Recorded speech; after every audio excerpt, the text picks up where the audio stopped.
Hi hello എല്ലാവർക്കും മെഹറിൻസ് വ്ലോഗ്സിലേക്ക് സ്വാഗതം. അപ്പോൾ നിങ്ങളിത് കാണുന്നത് നമ്മുടെ ഊട്ടിയോ അല്ലെങ്കിൽ വയനാടോ കൊടൈക്കനാലോ ഒന്നുമല്ല, വാഗമണോ ഒന്നുമല്ല, നമ്മുടെ സ്വന്തം കാസർഗോഡുള്ള കരിച്ചേരി ഹിൽസ് ഏരിയ ആണ്. അപ്പോൾ ഇവിടുത്തെ കഥകൾ പറയാൻ വേണ്ടിയിട്ടാണ് ഞാൻ ഇന്ന് വന്നിട്ടുള്ളത്. നമുക്ക് പിന്നെ ഈ ദൂരെ സഞ്ചരിച്ച് റോഡ് യാത്ര ചെയ്യുന്നവർക്ക് അടുത്തേക്ക് പോയിട്ട് ഒന്ന് ആസ്വദിക്കാൻ പറ്റിയ സ്ഥലം തന്നെയാണ് ഈ കരിച്ചേരി. ഇവിടെ വെച്ചിട്ടുണ്ടെങ്കിൽ കുറച്ച് കടകളൊക്കെ വന്നിട്ടുണ്ട്. കടകൾ മീൻസ് ചെറിയ ലഘുഭക്ഷണങ്ങളൊക്കെ ആയിട്ടുള്ള കടകളാണ്. അതിൻ്റെ മേലൊരു റിസോർട്ടൊക്കെ വരുന്നുണ്ട്, അത് ഭാവിയിലെ കാര്യമാണ്. ഇവിടുത്തെ വ്യൂ എന്ന് പറയുന്നത് അടിപൊളി അട്ടാറ് വ്യൂ ആണ്. അപ്പോൾ നിങ്ങൾ ഇവിടത്തേക്ക് വരാൻ നോക്കുക. ഞങ്ങൾ ഫുഡൊക്കെ ഓർഡർ ചെയ്തിട്ട് ഇവിടെ കാത്തിരിക്കുകയാണ്. ഞാനും എൻ്റെ ഫ്രണ്ട്സിൻ്റെ കുട്ടികളും ഒക്കെ ഉണ്ടായിരുന്നു. എൻ്റെ ഒരു ഫ്രണ്ടിൻ്റെ ബർത്ത്ഡേ ആയിരുന്നു, അപ്പോൾ അതിൻ്റെ ഭാഗമായിട്ട് വന്നതാണ്. അല്ലെങ്കിൽ ഞാൻ ഇവിടെ സ്ഥിരം വരുന്ന സൈറ്റാണ്. ഇതാണ് നമ്മളുടെ കക്ഷി. ഇവിടുത്തെ ഞങ്ങൾ മെയിൻ ഫുഡ് കഴിക്കുന്ന കക്ഷി അതായിരുന്നു. പിന്നെ ഇവിടുത്തെ കുറച്ച് സീൻസൊക്കെ ഞാൻ എടുത്തതാണ്. ആളുകൾ ഒരുപാട് വന്ന് പോയിക്കൊണ്ട് നിൽക്കുന്നുണ്ട്. ഇവിടുത്തെ ഫുഡ് നല്ലോണം ആസ്വദിച്ച് കഴിക്കുന്നുണ്ട്. ഇവിടുത്തെ ആ ഒരു ഏരിയ എല്ലാം ഇതായിട്ട് കഴിക്കുന്നുണ്ട്. അപ്പോൾ നമുക്ക് ഇയാളോട് ഈ മുട്ട ഓംലേറ്റ് ഒക്കെ ചെയ്യുന്നില്ലേ, ഇവരോട് നമുക്ക് കാര്യങ്ങൾ അന്വേഷിക്കണം. പിന്നെ ഏതാ കഥ എന്നൊക്കെ അന്വേഷിക്കണം. ഇവിടത്തേക്ക് വരേണ്ട വഴി ഞാൻ പറഞ്ഞുതരാം കേട്ടോ. ഇപ്പം ഞാൻ ഒരു പോയിന്റ് എടുത്തിട്ട് വിദ്യാനഗറിന്ന് പിടിച്ചിട്ടുണ്ടെങ്കിൽ നമ്മൾ വിദ്യാനഗറിന്ന് പൊയിനാച്ചിക്ക് വരാം. പൊയിനാച്ചിന്ന് ബന്തെടുക്കക്ക് പോകുന്ന ഒരു റൂട്ട് ഉണ്ട്. പൊയിനാച്ചിന്ന് തെറ്റിയിട്ട്, അതായത് പൊയിനാച്ചി ഡെൻ്റൽ കോളേജിൻ്റെ ഓപ്പോസിറ്റായിട്ട് ഒരു നല്ല വലിയൊരു റോഡ് തന്നെയുണ്ട്. അതിലേക്കൂടി വന്നിട്ടുണ്ടെങ്കിൽ നമുക്ക് വരുമ്പോൾ തന്നെ കാണാൻ പറ്റും കരിച്ചേരി ഹിൽ ഏരിയ. പിന്നെ കരിച്ചേരി പാലമുണ്ട് താഴെ. പിന്നെ ഇതിലേ പോകുന്ന റൂട്ടൊക്കെ നല്ല അടിപൊളി അടാർ റൂട്ടാണ്. നമുക്ക് എവിടെയോ എത്തിപ്പെട്ട പോലെ ഉണ്ടാവും. വയനാട് പോലെ, അല്ലെങ്കിൽ വാഗമൺ പോലെ, അല്ലെങ്കിൽ ഊട്ടി പോലെ അവിടുത്തെ പോലെ തേയിലത്തോട്ടങ്ങളോ കോഫി തോട്ടങ്ങളോ ഒന്നുമില്ല. പക്ഷെ രണ്ട് സൈഡിലുള്ള കാട്, ആ കാട്ടിലുള്ള കിളികളുടെ നാദങ്ങളും ഒക്കെ ആയിട്ട്. മൃഗങ്ങളുണ്ടോ ചോദിച്ചാൽ എനിക്കറിയില്ല. ആനയും കാട്ടുപോത്തൊക്കെ ഉണ്ടെന്നാണ് പറഞ്ഞു വരുന്നത്. കണ്ടിട്ടില്ല, പക്ഷെ ബോർഡ് കണ്ടു. ഞാൻ വരുന്ന വഴിക്ക്, അപ്പുറത്തെ കൂടി വരുന്ന വഴിക്ക് ആനൻ്റെയും കാട്ടുപോത്തിൻ്റെയും മാൻ്റെയൊക്കെ ബോർഡ് കണ്ടു.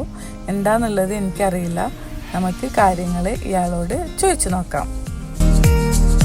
തിരക്കിലാണ് അപ്പം നിങ്ങൾ ജലീൽ ഭായിനോട് ചോദിക്കുന്ന എന്ത് എടുത്താലോ അവസ്ഥ അല്ല എത്ര തുടങ്ങിയിട്ട് ഉണ്ടല്ലോ. എങ്ങനെ കച്ചവടമല്ലോ അടിപൊളിയല്ല? ആൾക്കാരെല്ലാം വരുന്ന സൗണ്ട് റിക്ഷൻ്റെ കേൾക്കുന്നില്ല. ആൾക്കാരെല്ലാം വരുന്നുണ്ടല്ലേ? നിങ്ങളെ ഫുഡ് പൊളിയാവാം. ഞാനിപ്പോൾ വരലുണ്ട്, അതുകൊണ്ട് അറിയുന്നു. എന്താ ഇവര് നമുക്കിവിടെ പ്രൊവൈഡ് ചെയ്യുന്ന ഫുഡ് എന്ന് വെച്ചിട്ടുണ്ടെങ്കിൽ ചെറിയ ലഘുഭക്ഷണങ്ങളാണ്. നമുക്ക് വയറ് നിറച്ച് വേണമെങ്കിൽ വയറ് നിറച്ചും കഴിക്കാം, അല്ല കുറച്ച് കഴിച്ച് ആസ്വദിക്കുകയാണെങ്കിൽ അങ്ങനെയും ആസ്വദിക്കാം. സാഹ്യാനങ്ങളെ സന്തോഷകരമാക്കാം എന്നൊക്കെ പറയൂലേ, അതുപോലത്തെ ഫുഡാണ് ഇവർ നമുക്ക് പ്രൊവൈഡ് ചെയ്യുന്നുള്ളത്.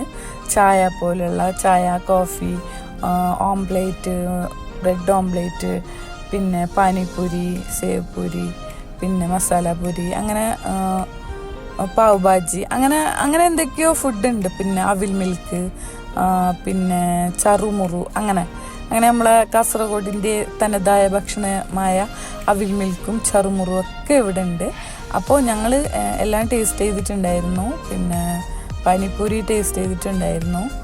പിന്നെ മുട്ട ഓംപ്ലേറ്റ്, ബ്രെഡ് ഓംപ്ലേറ്റ് എല്ലാം ഉണ്ടായിരുന്നു. ഇതിന് മുമ്പ് ഞാൻ ഇവിടുന്ന് പലതും കഴിച്ചിട്ടുണ്ട്. ഞാൻ ഓൾമോസ്റ്റ് കുറേ പ്രാവശ്യം ഇവിടെ വന്നിട്ടുണ്ട്. അപ്പോഴാണ് എനിക്ക് ഒരു വീഡിയോ ചെയ്യണം എന്നുള്ള ഒരു തോട്ട് വന്നത്. ഇപ്പോഴാണ് അതിന് പറ്റിയത്.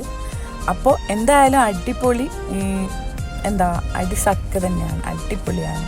എന്തായാലും നിങ്ങൾ ഒരു പ്രാവശ്യം ഇവിടെ വന്നിട്ടുണ്ടെങ്കിൽ നമുക്ക് വീണ്ടും വരാനുള്ള ഒരു ഇത് കിട്ടും. എന്താ വെച്ചാൽ നമുക്ക് ഇവിടെ ഈ ഒരു ഇത് നോക്കി നിൽക്കുമ്പോൾ, നമ്മുടെ പ്രകൃതി നോക്കി നിൽക്കുമ്പോൾ കിട്ടുന്ന ആ ഒരു ഹാപ്പിനെസ് ഒന്ന് വേറെ തന്നെയാണ്. പിന്നെ ഈ ചെറിയ കടയാന്ന് വെച്ചിട്ട് വൃത്തിയില്ല എന്നൊന്നും വിചാരിക്കേണ്ട.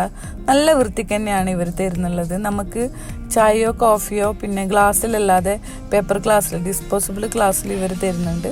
നമ്മളുടെ അഭിരുചിക്ക് അനുസരിച്ചിട്ട് ഇവർ തരുന്നുണ്ട്, ഇവർക്ക് പറ്റുന്ന രീതിയിൽ. പിന്നെ ഇവർ തുച്ഛമായ റേറ്റിലാണ് എല്ലാം തരുന്നുള്ളത്. അപ്പോൾ ആ തുച്ഛമായ റേറ്റിൽ നമുക്ക് നല്ലൊരു പിന്നെ എന്താ ഇത് തന്നെ കിട്ടുന്നുണ്ടെന്ന് പറയാം. പിന്നെ ഇവിടുത്തെ പ്രകൃതി ഭംഗി ഒന്ന് പറയാതിരിക്കാൻ വയ്യാട്ടോ.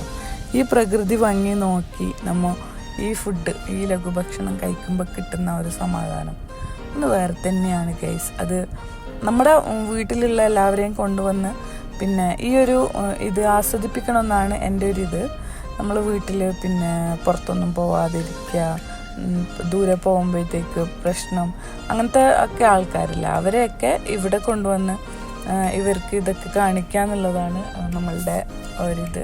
എന്നുവെച്ചാൽ ഇവർക്ക് പിന്നെ ഒരു പുറത്ത് പോയിട്ട് വന്ന ഒരു ഇത് കിട്ടും, അതാണ് ഞാൻ ഉദ്ദേശിച്ചത്. പിന്നെ കുറേ ആൾക്കാർ വന്നും പോയും കൊണ്ടേ ഇരിക്കുന്നുണ്ടായിരുന്നു. പിന്നെ നമുക്ക് ആളൊന്നും കണക്കെടുക്കാൻ പറ്റൂല, നല്ല ആൾക്കാരുണ്ട്. എന്തായാലും നല്ലൊരു ടൂറിസ്റ്റ് പ്ലേസ് ആയിട്ട് ഇത് മാറും തന്നെയാണ് എൻ്റെ വിശ്വാസം. എന്താ വെച്ചാൽ നല്ലൊരു പുരോഗതി ഞാനിവിടെ കാണുന്നുണ്ട്.